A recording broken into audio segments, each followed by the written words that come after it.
जैसा कि कल के वीडियो में हमने आपको पार्ट 1 में बताए थे पदार्थ का वर्गीकरण। तो मिश्रण के बारे में कल हम आपको बताए थे। मिश्रण क्या होता है? मिश्रण वह पदार्थ है जो दो या दो से अधिक तत्व हो या फिर यौगिक हो, उसे किसी भी अनुपात में मिला देने पर जो परस्पर मिला देने से जो पदार्थ बनता है आपका, वो आपका क्या कहलाता है? तो मिश्रण कहलाता है। अब हम जानेंगे कि मिश्रण के गुण क्या है, यानी फीचर्स ऑफ मिक्सचर्स। तो पहला गुण, मिश्रण जो होते हैं समांग या विषमांग होते हैं। मिश्रण समांग या फिर विषमांग। समांग कहने का मतलब हुआ मिल जाना। जैसे आप शरबत बनाते हैं, इसमें देखिए शरबत बनाते हैं आप, इसमें चीनी, इसमें पानी है, इसमें आप चीनी के छोटे छोटे कण को डाल दिए, या क्या होता है? पूर्णतः मिल जाता है। क्या हो गया आपका? समांग मिश्रण। कैसा हो गया? समांग मिश्रण, ठीक ना। जैसे इसमें आप गिट्टी को डाल दिए, या कंकड़ को डाल दिए या फिर बालू को डाल दिए, तो देखिएगा मिलेगा ही नहीं। क्या होगा? मिलेगा ही नहीं। तो वो आपका हो जाएगा विषमांग मिश्रण। कैसा मिश्रण हो जाएगा? तो विषमांग मिश्रण। पहला प्रॉपर्टीज है मिश्रण समांग या विषमांग हो सकता है, ठीक ना। तो दूसरा प्रॉपर्टीज क्या है, इसके बारे में हम जानते हैं। मिश्रण के अवयव को छान करके ऊर्ध्वापातन और चुंबकीय पृथक्करण विधि के द्वारा अलग कर सकते हैं। तो मिश्रण का जो अवयव है, यानी जो पहला तत्व है, ठीक ना, पहला पदार्थ है, उसको हम छान करके, जैसे आप लोग देखते होंगे चाय में आप क्या कीजिए, कंकड़ को डाल दीजिए या किसी चीज को डाल दीजिए। जैसे चाय पत्ती यानी हर चीज मिश्रण है, उसमें जो चाय में जो आपका चाय पत्ती होता है, ठीक है, इसमें आप छन्ना के विधि द्वारा इसमें आप छानिएगा तो इधर आपका चाय पत्ती क्या होता है? रह जाता है। तो मिश्रण के अवयव को छान करके ऊर्ध्वापातन विधि द्वारा। अब ऊर्ध्वापातन क्या होता है? तो प्रीवियस वीडियो में आपको बताए थे हमारे परिवेश के पदार्थ में ऊर्ध्वापातन एक प्रोसेस है, ऐसी प्रक्रिया है जिसमें किसी ठोस पदार्थ को गर्म करने पर वह सीधे वाष्प में परिवर्तित हो जाए, तथा उस वाष्प को जब हम ठंडा करेंगे तो वह सीधे उसी रूप में आ जाए। किस रूप में? उसी रूप में आ जाए। तो उस प्रक्रिया को हम क्या कहते हैं? सब्लिमेशन, यानी ऊर्ध्वापातन। चलिए हम इसको फिर से बताते हैं। जैसे आपका यह कपूर है, एग्जाम्पल आपका कपूर है, इसमें आप क्या कीजिए, चीनी किसी और चीज को मिला दीजिए, मान लीजिए बालू को मिला दीजिए या किसी अन्य लिक्विड को मिला दीजिए। यह क्या हो, इसको आप गर्म करेंगे। क्या करेंगे? गर्म करेंगे। तो यह जो ठोस पदार्थ है, क्या है? ठोस पदार्थ है, इसको गर्म कीजिएगा तो यह सीधे वाष्प बन करके क्या होगा? गैस, ठोस के बाद सीधे कन्वर्ट होता है वाष्प में। किस में होता है? वाष्प में। और इस वाष्प को जब हम ठंडा करेंगे, क्या करेंगे? इसे हम जब ठंडा करेंगे तो यह फिर इसी रूप में आ जाएगा, यानी ठोस के रूप में आ जाएगा।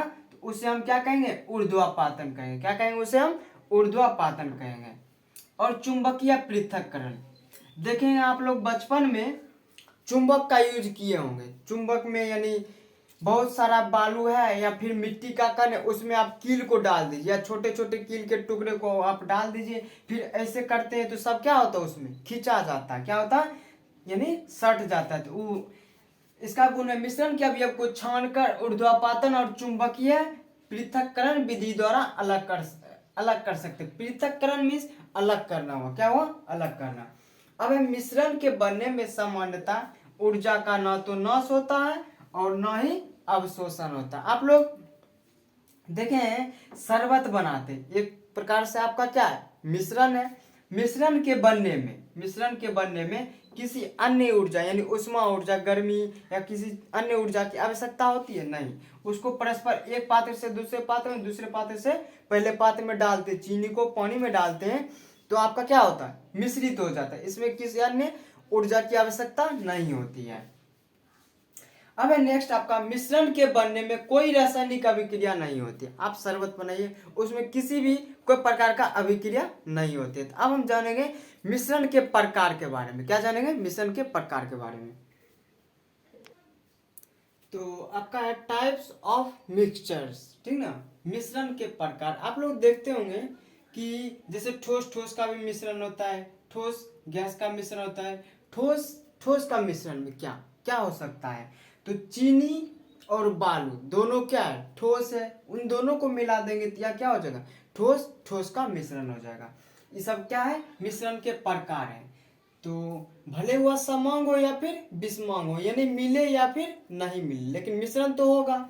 तो अब दूसरा है आपका, पहला हो गया ठोस ठोस का मिश्रण, दूसरा है ठोस गैस का मिश्रण।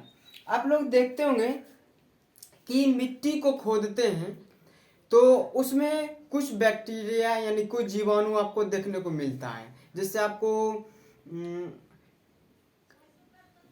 जोगटी जोगटी का नाम आप लोग देखे होंगे, ठीक ना। तो वह जो है मिट्टी के कणों के बीच में रिक्त स्थान में, मिट्टी के कणों के बीच रिक्त स्थान होता है, तो उसमें वायु फंसी होती है। क्या होता है? उसमें वायु फंसी होती है, ठीक ना। तो उसके माध्यम से वह क्या होता है? वह सांस लेता है। अतः यह जो है ठोस और गैस का मिश्रण है। यानी मिट्टी के कणों के बीच में जो आपका रिक्त स्थान होता है उसमें जो वायु फंसी होती है, वो किसका एग्जाम्पल है? तो ठोस और गैस का मिश्रण है। तीसरा है आपका द्रव गैस का मिश्रण। आप लोग देखते होंगे कि देखते होंगे नहीं, यूज करते हैं। जैसे मछली, मछली को आप लोग देखे होंगे यानी खाते भी होंगे। तो मछली सांस लेता है, तो कहाँ से सांस लेता है? पानी के अंदर। पानी में क्या होता है? ऑक्सीजन समाहित होता है। ऑक्सीजन होता है, हाइड्रोजन होता है, थोड़ा बहुत नाइट्रोजन होता है, और अन्य भी चीजें क्या होते हैं? मौजूद होते हैं। तो द्रव गैस का जो मिश्रण है जल में अंशता मिस होता है थोड़ा सा, यानी थोड़ी सी मात्रा में हाइड्रोजन ऑक्सीजन आदि ये सब गैस मिले हुए होते हैं। इसको हम क्या कहेंगे? द्रव और गैस का मिश्रण। अब है द्रव द्रव के मिश्रण।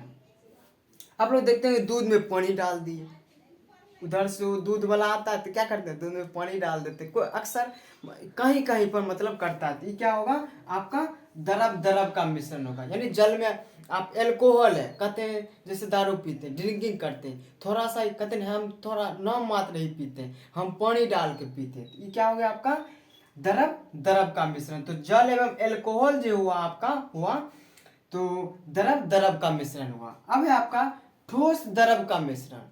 ठोस द्रव का मिश्रण आप लोग आयोडीन, आयोडीन यानी मीन्स आयोडीन जो है यानी नमक, नमक को आप लोग देखे डेली यूज भी करते होंगे।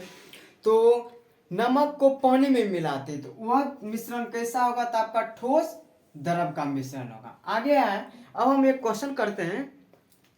आपको हम तत्व बता दिए, उसके बाद मिश्रण बता दिए, कम यौगिक बता दिए। अब क्वेश्चन है, क्या वायु ऑक्सीजन एक तत्व है?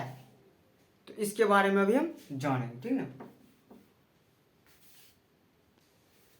तो मेरा क्वेश्चन यह था अभी कि ऑक्सीजन एक तत्व है या नहीं है। तो आप लोगों को तत्व के बारे में बताएं, तो बताइए तत्व किसको कहते हैं? तत्व पदार्थ का वह शुद्धतम रूप है जिससे किसी भी भौतिक विधि या रासायनिक विधि द्वारा यानी किसी भी विधि के द्वारा हम उसे दो भागों में या दो से अधिक भागों में नहीं बांट सकते, उसी को तत्व कहते हैं। तो ऑक्सीजन एक तत्व है, तो हाँ ऑक्सीजन एक तत्व है। तो कैसे? ऑक्सीजन के परमाणु, ऑक्सीजन तत्व के परमाणु परमाणु में किसी अन्य तत्वों के परमाणु की उपस्थिति नहीं पाई गई है। तो इससे क्या होता है? यह आपका क्या है? ऑक्सीजन एक तत्व है। तो चलिए हम इसको लिख लेते हैं। ऑक्सीजन तत्व के परमाणु में किसी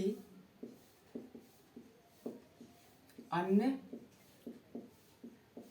तत्वों की उपस्थिति, अन्य तत्वों की उपस्थिति, ठीक ना,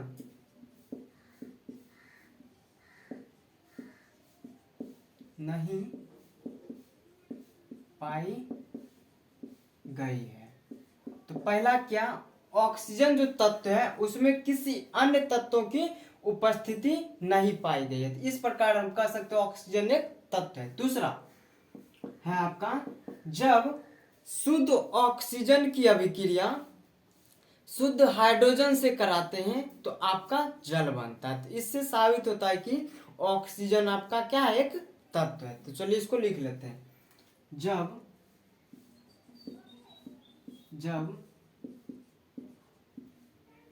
शुद्ध ऑक्सीजन की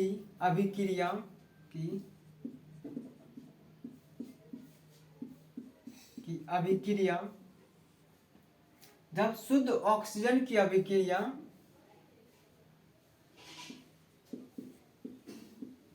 शुद्ध हाइड्रोजन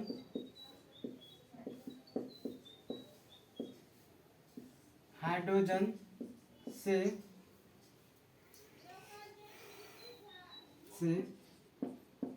करते हैं तो सिर्फ आपका जल बनता है। क्या बनता है, सिर्फ आपका जल बनता है। तो इससे साबित क्या होता है, इन दो परमाणुओं के आधार पर हम कह सकते हैं कि ऑक्सीजन जो है आपका एक क्या है, तत्व है। ऑक्सीजन क्या है आपका, एक तत्व है। चलिए आपका नेक्स्ट टॉपिक है अब, या लास्ट टॉपिक है, वायु एक मिश्रण है यौगिक नहीं, इसको साबित करना है। तभी इसी वीडियो में हमने आपको मिश्रण के बारे में बताया। मिश्रण वह पदार्थ है जिसमें दो या दो से अधिक तत्व या यौगिक को किसी भी अनुपात में परस्पर मिला देने से जो पदार्थ बनता है उसको हम क्या कहते हैं, उसको हम मिश्रण कहते हैं। उसको हम क्या कहते हैं, मिश्रण। तब हम, मेरा क्वेश्चन है कि वायु एक मिश्रण है, बताया गया है वायु एक मिश्रण है यौगिक नहीं है। तो कैसे, यौगिक के बनने पर उसके अवयवी तत्वों के अपने गुण, यानी पहला जो गुण है वो गायब हो जाते हैं। यौगिक के बनने में उसके जो पहले का जो तत्व का जो गुण होता है वो क्या होता है, गायब होता है। किंतु मिश्रण में ऐसा नहीं होता। किंतु मिश्रण के बनने में उसके अवयवी तत्वों के गुण कायम रहते हैं। कायम मीन्स क्या होता है, मौजूद, उपस्थित रहना को ये कायम रहना कहते हैं। वायु में उसके अवयवी तत्वों के गुण अपरिवर्तित रहते हैं। क्या होते हैं, गुण जो है परिवर्तित नहीं होते हैं। उसको हम अलग कर सकते हैं मेथड के द्वारा, किसी अन्य मेथड। इससे साबित होता है कि वायु एक मिश्रण है, यौगिक नहीं है। अब हम आपको एग्जांपल समझाते हैं। जैसे मान लीजिए ये आपका रेड कलम है। कैसा कलम है आपका, रेड कलम है, ठीक है, रेड कलर का है। और इसी पर आप ब्लू कलर को क्या करते हैं, उसी पर रिपीट करते हैं। इस पर क्या है आपका BLUE। तो आपका एक अलग ही कलर होता है। क्या होता है, दूसरा ही कलर हो जाता है। जब आप रेड वाले को इससे मिलाइएगा तो आपका नहीं मैच करेगा। और ब्लू को जब मिलाइएगा इससे, यानी दोनों को मिलाने के बाद जो कलर बनता है उससे मैच कीजिएगा तो आपका मैच नहीं होता। तो यही है आपका वायु एक मिश्रण है यौगिक नहीं। यानी मिश्रण में क्या होता है, गुण जो होता है अवयवी तत्वों के गुण, अवयवी मीन्स पहले वाले जो तत्व होते हैं उसमें क्या होते हैं, अपरिवर्तित रहते हैं, नहीं मिलते, मतलब नहीं बदलते हैं। और यौगिक में क्या होता है, बदल जाता है। इस प्रकार हम कह सकते हैं कि वायु एक मिश्रण है यौगिक नहीं है। तो आशा करते हैं यह वीडियो आपको अच्छी लगी हो। तो और आप कहाँ से इस वीडियो को देख रहे हैं इसे थोड़ा कमेंट करें। जय हिंद दोस्तों।